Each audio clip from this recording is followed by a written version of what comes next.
China attacks U.S. oil tanker and pays a heavy price. September 23, 2025. In the contested waters of the South China Sea, a Chinese Type 052D destroyer unleashed 12 YJ-12 supersonic anti-ship missiles, each moving at nearly Mach 3, aimed straight at the U.S. oil tanker Liberty Sentinel. On board, 27 American crew members and 550,000 barrels of crude oil worth $42 billion.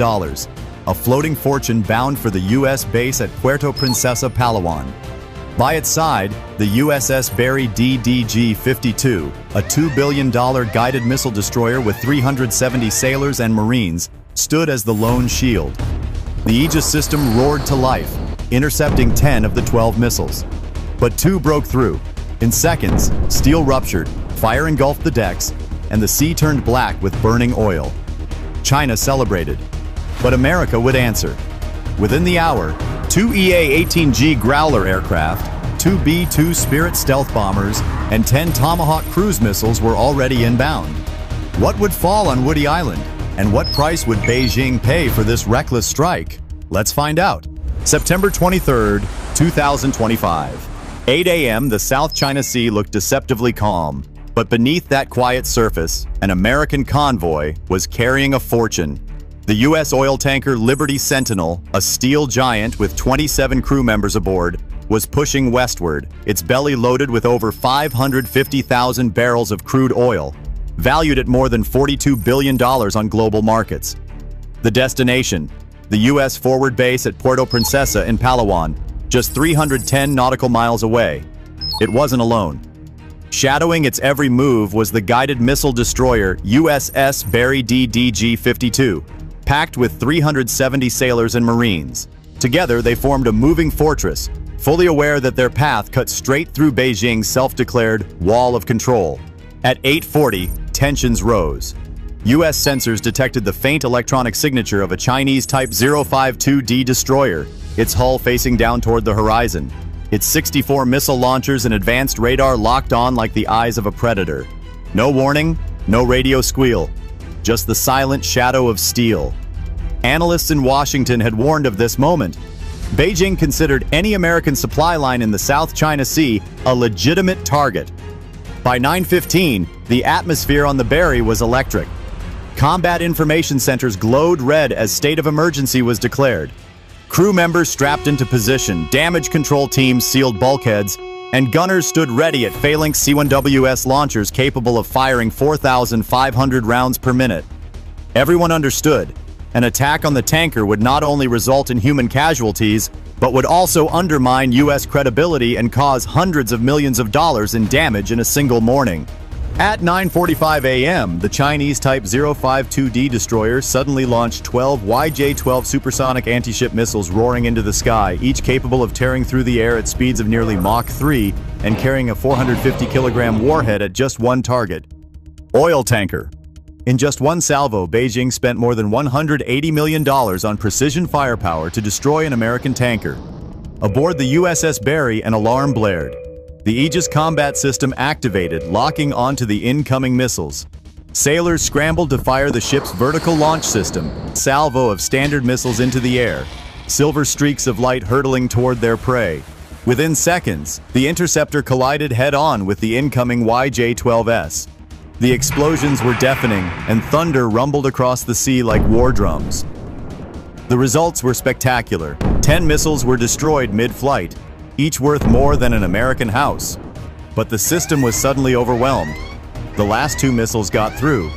They struck the Liberty Sentinel with brutal precision. One hit the starboard hull, tearing through the steel like paper. The second hit the fuel tank, igniting hundreds of thousands of gallons of crude oil in a fireball that shot 400 feet into the sky. The impact was catastrophic. 3 American sailors died instantly. 12 others were severely burned and injured by the explosion. Some were thrown overboard, helpless in the sea of fire and smoke. On the bridge of the Barry, officers gave the order: lower lifeboats, hoses down the burning deck, while medics rushed to pull survivors from the black, suffocating water. From satellites overhead, the scene was clear. A column of black smoke visible from nearly 60 miles away, the tanker aflame like a beacon of American weakness. In Beijing, state commanders signaled "Mission accomplished." Congratulations were beamed back to the capital. For the Chinese Navy, it was the propaganda victory they craved, proof that American steel could bleed. But victory was illusory. While Chinese officers congratulated themselves, on the USS Barry, fire crews extinguished the blaze and Marines carried their wounded comrades to safety. The cost was real: $42 billion in lost cargo, 15 casualties, and 1 ship crippled. But the US Navy was not broken. It was angry. The silence after the explosion was more deafening than the blast itself. In Washington, the streets were lit in red. This was no longer a defensive escort mission. It had become an act of war, and America's response would be immeasurable. It would be devastating. By 10 a.m., the South China Sea was no longer just a contested waterway. It was a battlefield.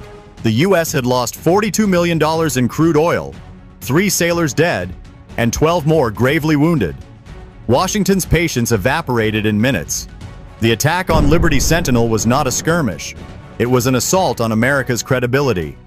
Inside the Combat Information Center of USS Barry, encrypted lines crackled alive. PACOM relayed a simple directive: retaliate. Immediate.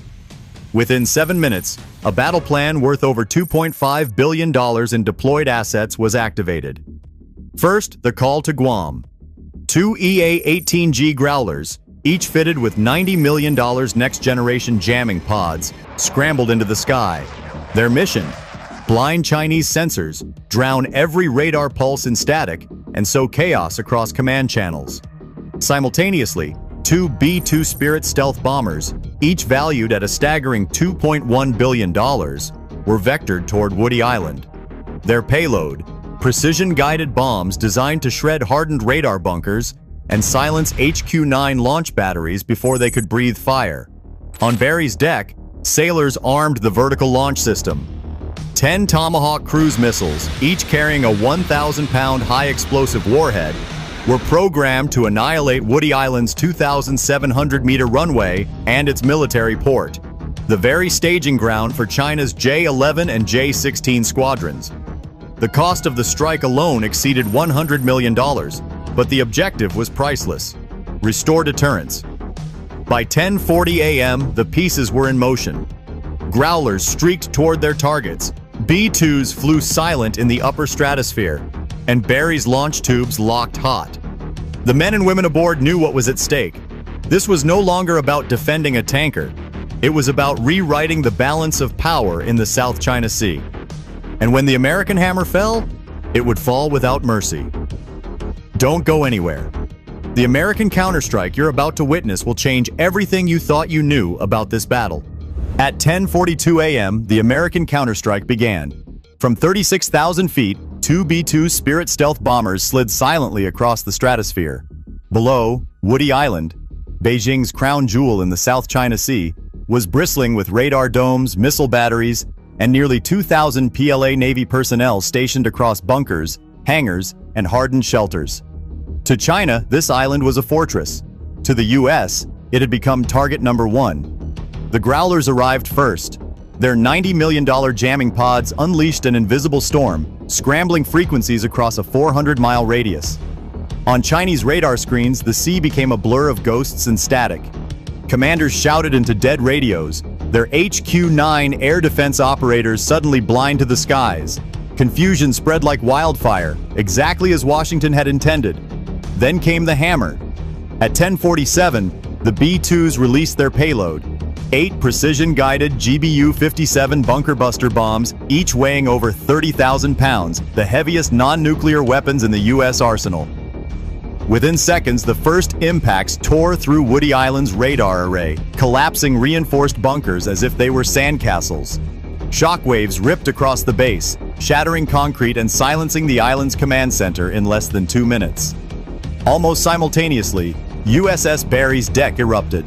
10 Tomahawk cruise missiles launched in sequence, streaking low across the waves at 550 miles per hour. The first 4 slammed into the 2,700-meter runway, tearing it apart in craters more than 50 feet wide, rendering the strip useless. The island's HQ-9 batteries managed to intercept 2 Tomahawks, but the defense was futile. The remaining 4 missiles targeted the naval port and fuel depots. Explosions lit the sky as 1.2 million gallons of aviation fuel ignited, creating a fireball visible from 70 miles away. By 11:05 a.m., the airfield was in ruins, over 22 J-11 and J-16 fighters destroyed on the ground, their twisted frames burning in a chain of secondary detonations. The port was left in chaos, 2 corvettes gutted, piers collapsing into the sea, and ammunition depots detonating with the force of 200 tons of TNT. Casualties were staggering. Initial estimates put 150 Chinese personnel dead and more than 325 wounded or missing, many trapped beneath collapsed hangars. It was the single deadliest strike against a PLA outpost since the Korean War. As flames engulfed Woody Island, the message was undeniable. China's fortress had turned into a graveyard in less than half an hour. For every missile they had fired at Liberty Sentinel, the US had returned a storm of steel worth billions. Precision, overwhelming, and merciless. And the world was watching. From Tokyo to London, news channels broadcast the inferno live. Beijing's silence was deafening. The Battle of September 23rd was no longer about a tanker. It was about global power, and China had just been dealt a blow it could never hide. By 12 p.m., the flames over Woody Island still clawed at the sky. What had been China's most fortified outpost in the South China Sea just hours earlier now lay in ruins. The numbers told a chilling story. In less than one morning, Beijing had lost nearly $3.8 billion in aircraft and naval hardware, including 22 frontline fighters, 2 corvettes, and irreplaceable radar installations. Casualties were worse. Over 150 Chinese personnel confirmed dead, more than 325 wounded or missing, a human cost that could not be hidden behind propaganda. Yet America had paid its own price. The Liberty Sentinel still burned in the waves, its 550,000 barrels of crude oil, worth $42 billion, lost to the sea and sky. For the families of the 3 sailors killed and 12 scarred by fire, no retaliation could erase the grief. USS Barry's decks bore the scars of battle too. Smoke blackened, its crew exhausted after saving comrades from the cold water and fighting flames that refused to die. Freedom, once again, had been paid for in blood.